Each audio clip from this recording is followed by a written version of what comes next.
Well, hello there. Welcome back to another episode or another series of Ask Dr. Ted. As you can see, I'm still in rural America and it's still winter here. It's probably winter where everybody is. And there's a lot of snow here, northern America. So today I thought I would do two topics kind of split into two. I don't want these to be too long because people are busy and it's hard to listen to them. So there's two things that you will see very commonly. Much more commonly than nosebleeds, which again was helpful, but I'm hoping I can save you some time and some money and hopefully some anxiety and know when you need to go in or when you don't need to go in. The two things that I think that we see, if I work a shift, I will nearly always see one of these two things. One is passing out or fainting. We call that syncope. And the other one is seizures. I see it all the time. Almost every single day I work, I'll see one of those. And sometimes it seems like one and then it's the other. So let's talk about this for a second. The brain, and both of these things involve the brain. When the brain isn't getting enough of what it needs to function, it's just lights out, right? Everything turns off and your brain needs basically two things to function. One is oxygen and the other is sugar. Now, there's a whole bunch of electrolytes and some other things, but that's way beyond what we're talking about. I'm just talking to parents here, and hopefully we can save you some time and money. And again, all of this is just my advice. I don't know you. I'm not your doctor. If you have a concern, don't question. Just go see somebody who knows that can look at you and see you and can examine you. But anyway, so you need oxygen and sugar. So if you cut those off, either one, it will go out, and it may be abrupt and sudden, like passing out, or it may be gradual, like maybe you start feeling it coming on. Sometimes people, let's do passing out first. Fainting. This is one I see all the time. I'm not kidding you. If you're a religious person and you go to church, I have seen this so many times. I've been called running down the church hallway to see somebody that passed out at least a dozen times over the years. I am not kidding. You can ask my wife and my kids. It's so common. It happens all the time. I don't know what it is about church. Maybe the tight collars that people wear, but it can be men and women don't wear neckties, generally. And so I'll come running down the hall and there they are laying on the ground. And so I don't know why they do that, but they'll say, I felt it coming on. I felt this, I felt like the world was closing down. I started getting tunnel vision. They virtually always get severe nausea and sweating. And when I say sweating, it is profuse sweating. If you can feel it coming on like that, and the tunnel vision, the sweating, and this nausea feeling, your body is trying to tell you one thing. You're not getting enough oxygen or sugar to the head. In this case, it's probably your blood pressure is dropping for whatever reason. But when the blood pressure drops, there's no oxygen or sugar getting to your brain.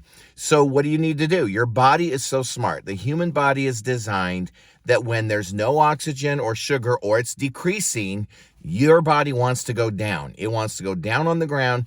And I don't know why it is, but we always want to stand people up. I guess we feel better when people are vertical.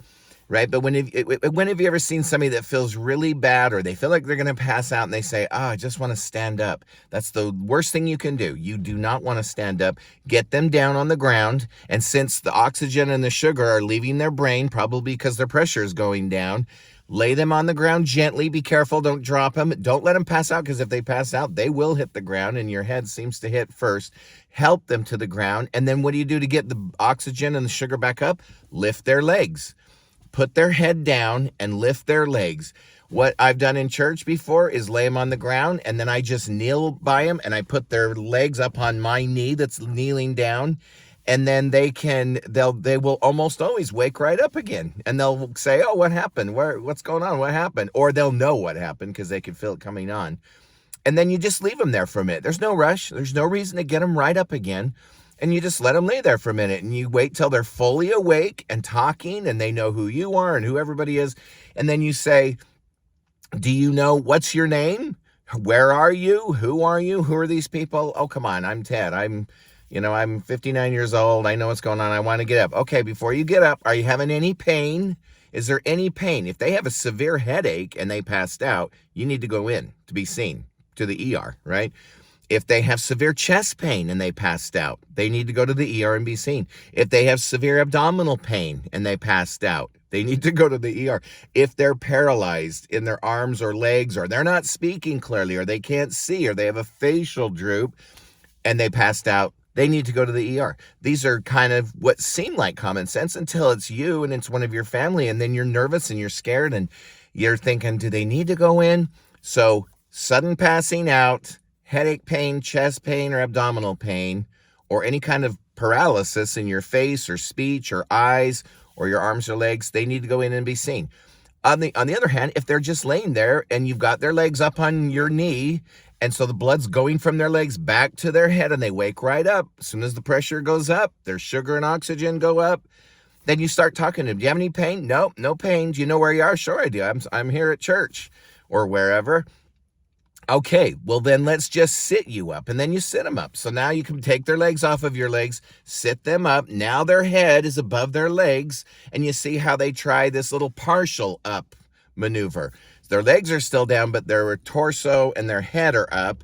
And then you ask them the same questions. How do you feel now? Oh, I feel fine. They don't have a headache. It's not unusual. I have a little bit of a headache, but if it's a terrible headache, you got to go in. If it's a minor headache, but they're talking normal, their vision's good, they're doing everything fine. Move your hands. Can you move your hands? Yes. Their speech is clear. Everything's good. Okay. After a couple, and I would probably wait 2 or 3 minutes with them laying down, then 2 or 3 minutes with them sitting up. Then if they're doing fine and they're kind of upset with you because they're like, hey, I want to get up and move around and I'm sitting on the floor and people are looking at me. We don't care. You passed out. This is serious. Can be. So you say, okay, now let's sit you in a chair. Now you can move them to the couch. There's usually a couch in the foyer or a chair somewhere. Have them sit in the couch for a minute and just talk to them. How you doing? I'm feeling fine. Okay, 2 or 3 minutes of that. Then they can get up and walk around. If they're walking and talking and their vision and speech are normal and they don't have any pain, you don't need to go anywhere. They simply passed out for whatever reason. Maybe they didn't eat breakfast and they didn't get enough sugar. Maybe they wore a tight collar and for whatever reason, or church is warm. I don't know. There's a lot of reasons. But the oxygen went down, the sugar went down, or the pressure that keeps those things where they should be, the pressure went down. Any of those can cause it. If they have a heart problem that caused it, or a brain bleed, or something weird, a stroke, or anything like that, they'll have some other symptoms. They'll say, my heart is beating like I felt some palpitations, or something like that. Again, they need to be seen.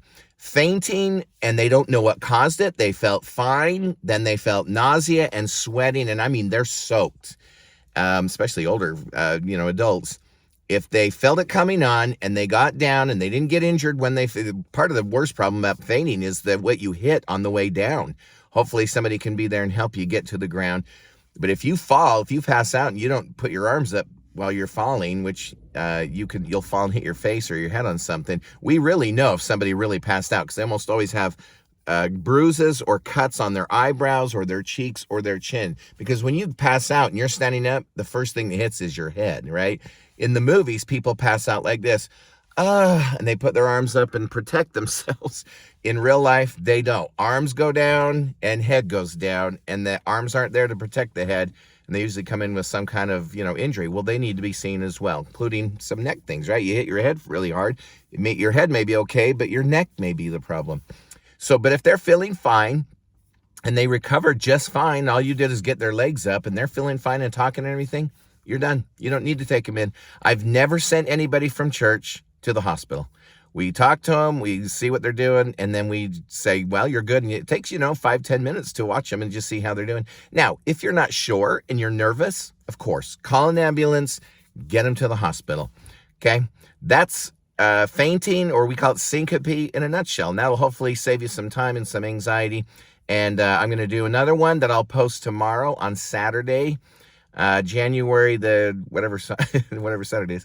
I'll post that one tomorrow on seizures. That one's scary. If just a quick hint, if somebody has a seizure, you got to go in. Everybody with a seizure goes to the hospital, and we'll talk about why. Okay, much more interesting, but hopefully we can get you an understanding of what seizures are, why we go in, what can cause them, when are they really scary, even though they're all scary, because if you see a seizure, nobody likes seizures. Even doctors and nurses don't like seeing those. But anyway, talk to you tomorrow. Thanks so much, and thanks for tuning in. See you next time. Bye-bye.